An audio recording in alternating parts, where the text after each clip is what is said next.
की शुरुआत में एक छोटी प्यारी सी लड़की दिखाई जाती है जिसकी उम्र लगभग 10 साल है। उसका नाम था सोफी।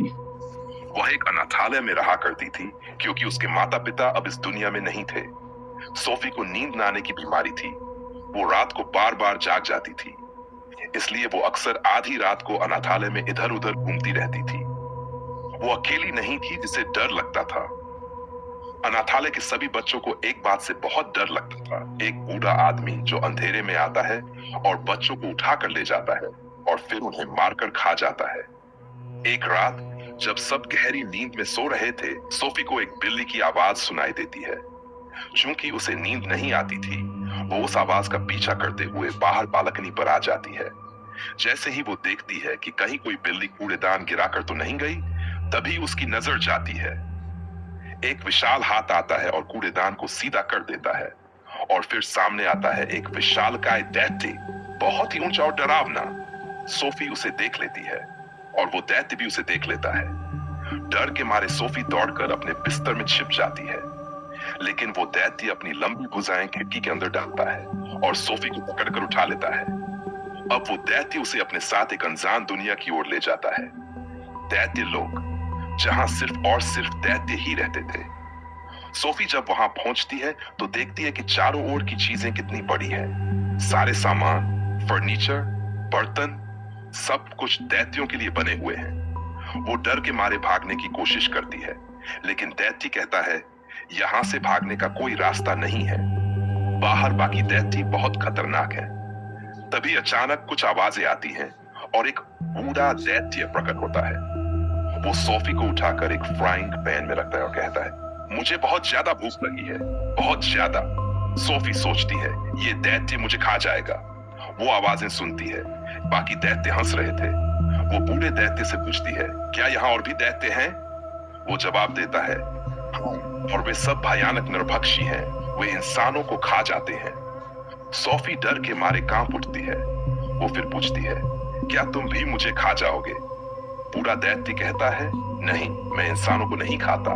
मैं शाकाहारी दैत्य हूँ। मुझे इंसानों को मारना अच्छा नहीं लगता। वो बताता है कि वो बेस्वाद सब्जियां खाता है, लेकिन किसी की जान नहीं लेता। सोफी पूछती है, अगर तुम मुझे नहीं खाओगे तो फिर मुझे यहाँ क्यों लाए हो? दैत्य कहता है, क्योंकि तुमने मुझे देख लिया था। अगर तुम किसी इंसान को ये बात बता देती तो वे सब मुझे और बाकी दैत्यों को मारने आ जाते। अब तुम हमेशा यहीं रहोगी मेरे साथ। सोफी गुस्से में कहती है, नहीं, मैं भाग जाऊंगी। लेकिन दैत्य चेतावनी देता है, अगर तुम भागी तो बाहर के दैत्य तुम्हें जिंदा नहीं छोड़ेंगे। फिर दैत्य उसे एक पटरे पर सुला देता है और कहता है, आराम करो। सोफी को वैसे भी नींद नहीं आती थी। तभी वो देखती है कि दैत्य एक थैली से कुछ चमचमाते बोतलें निकालता है। वो पूछती है, इनमें क्या है? दैत्य मुस्कुराते हुए कहता है, ये हैं सपने। सोफी बोलती है, मेरे किसी काम के नहीं, मैं तो सपने देख ही नहीं सकती। फिर दैत्य उसके पास बैठकर उसकी किताब से कहानियां पढ़ता है। उसकी आवाज में ऐसी मिठास थी कि सोफी की आंखें झपकने लगती हैं। जब सोफी सो जाती है, दैत्य एक बोतल से एक सपना निकालता है और उसे उड़ाता है, लेकिन वो सपना एक डरावना सपना होता है। सोफी डर कर उठती है, ये क्या था? ये सपना तुमने मुझे क्यों दिया? दैत्य कहता है कि तुम समझ सको बाहर की दुनिया कितनी खतरनाक है। एक विशालकाय दैत्य वहां आ जाता है। वो बूढ़े दैत्य को ताना देता है, पिग्मी, तुम किससे बात कर रहे थे? पिग्मी यानी छोटा दैत्य, यही नाम सब उसे बुलाते हैं। सोफी जल्दी से छिप जाती है। उस बड़े दैत्य का हाथ जख्मी था और वो पट्टी बंधवाने आया था, लेकिन इंसानों की बू सुनकर वो घर में सोफी को खोजने लगता है। सोफी सब्जियों में छिप जाती है। वो दैत्य सब्जी खाते हुए बोलता है, ये सब्जी आज कुछ अलग ही महक रही है। तभी बूढ़ा दैत्य चिल्लाता है, रुको, तुम्हें याद है ना, तुम सब्जियां नहीं खाते। बड़ा दैत्य चेंपते हुए सब्जी को फेंक देता है और सोफी बच जाती है। इसके बाद बूढ़ा दैत्य कहता है कि उसे एक जरूरी काम से जाना है। सोफी पूछती है, कहां जा रहे हो? वो बताता है, मैं सपनों को खड़ने जा रहा हूं। सोफी जिद करती है, मुझे भी ले चलो। शुरू में दैत्य मना करता है, लेकिन सोफी की मासूम जिद के आगे हार मानकर उसे साथ ले जाता है। वे चुपचाप बाकी सोतेओं के बीच से गुजरते हैं। तभी सब दैत्य जाग जाते हैं और पिग्मी दैत्य को घेर लेते हैं। वे उसे ताना मारते हैं, कहां जा रहे हो इंसानों की दुनिया में? अगर इंसानों ने हमें देख लिया तो खतरा हो जाएगा। लेकिन तभी आसमान में बादल गिराते हैं और बारिश शुरू हो जाती है। दैत्य पानी से डरते थे और सब छिप जाते हैं। अब बूढ़ा दैत्य और सोफी एक झील के पास पहुंचते हैं। वहां एक जादुई पेड़ था जिसे सपने टपकते थे। वे दोनों मिलकर अच्छे और बुरे हर तरह के सपने पकड़ते हैं। अब दोनों की गहरी दोस्ती हो चुकी थी। बूढ़ा दैत्य कहता है, सब मुझे पिग्मी कहते हैं, लेकिन आज मुझे कोई ऐसा मिला है जो मुझे कहता है the big friendly giant BFG। Sophie हंसते हुए कहती है, अब से मैं भी तुम्हें यही कहूंगी। अब BFG और सोफी शहर की तरफ निकलते हैं जहां बच्चे सो रहे हैं और वो सभी को मीठे सपने देते हैं ताकि उनकी जिंदगी में थोड़ी मिठास आ सके।